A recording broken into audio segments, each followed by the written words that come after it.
విశాఖపట్నం జిల్లా పద్మనాభం మండలంలో వేంచేసి ఉన్న అనంత పద్మనాభుని వార్షికోత్సవాలు కనుల పండుగగా జరిగాయి. స్వామివారి మూలవిరాట్కు పంచామృతాభిషేకాలు చేసి విశేష పూజలు చేశారు. వేద పండితులు అనంత పద్మనాభ స్వామి వ్రతాన్ని భక్తులచే సంప్రదాయబద్ధంగా చేయించారు. వేడుకల్లో భాగంగా పలువురు ప్రజాప్రతినిధులు స్వామివారిని దర్శించుకున్నారు.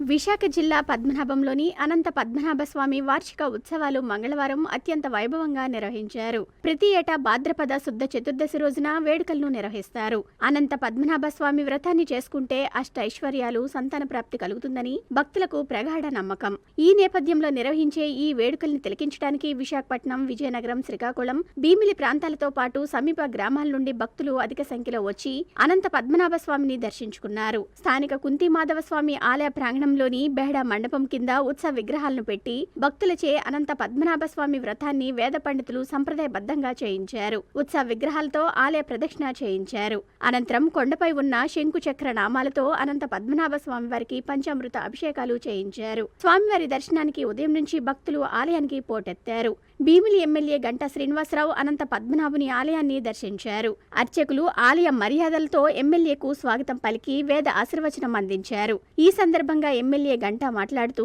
అనంతుని గిరిపై పునర్నిర్మాణంలో ఉన్న అనంతుని ఆలయాన్ని దీపోత్సవం నాటికి పూర్తి చేస్తామని తెలిపారు. ఈ కార్యక్రమంలో పలువురు ప్రజాప్రతినిధులు స్వామివారిని దర్శించుకొని పూజలు నిర్వహించారు.